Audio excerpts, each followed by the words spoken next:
భద్రాద్రి కొత్తగూడెం జిల్లా అశ్వారావుపేట మండలం గుబ్బల మంగమ్మ అటవీ ప్రాంతంలో నాటు తుపాకులతో వేటకు వచ్చిన ముగ్గురిని ఫారెస్ట్ సిబ్బంది అదుపులోకి తీసుకున్నారు.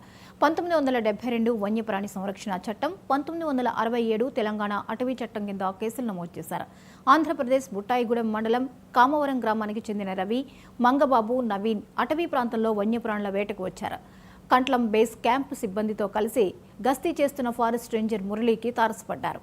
ఈ ముగ్గురిని అదుపులోకి తీసుకున్న ఫారెస్ట్ అధికారులు వారి నుండి 2 నాటు తుపాకులు, సీసంతో తయారు చేసిన నాటుగుండ్లు, ఫైరింగ్కు వాడే పౌడర్ని స్వాధీనం చేసుకుని కేసులు నమోదు చేసి దమ్మపేట కోర్టుకు తరలించారు.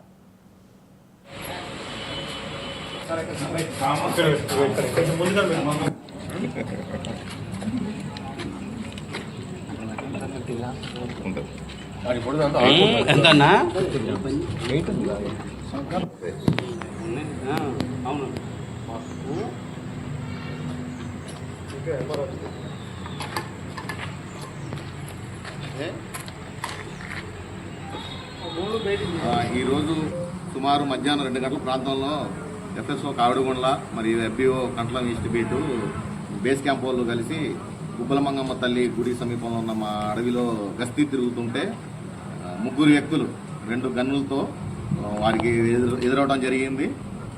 ఏమంటే వాళ్ళు తుపాకుల్ని వాళ్ళని హ్యాండ్ ఓవర్ చేసుకుని అశ్వారావుపేట రేంజ్ కార్యాలయం తరలించారు. మేము వాళ్ళని విచారించినాం. ఇక్కడ విచారిస్తే వాళ్ళు కామవరం విలేజ్, బుట్టాయిగూడెం మండలం, ఏలూరు జిల్లా, ఆంధ్రప్రదేశ్ రాష్ట్రానికి చెందిన వారుగా చెప్పారు. వాళ్ళు ఏంటంటే నాటు తుపాకులతో అడవి జంతువులను వేటాడటం కోసం వెళ్తుంటే మార్గ మధ్యలోనే మా వాళ్ళు వాళ్ళని పట్టుకొని తీసుకొచ్చారు. వారిపై కేసు నమోదు చేసి కోర్టుకు రిమాండ్ చేస్తారు.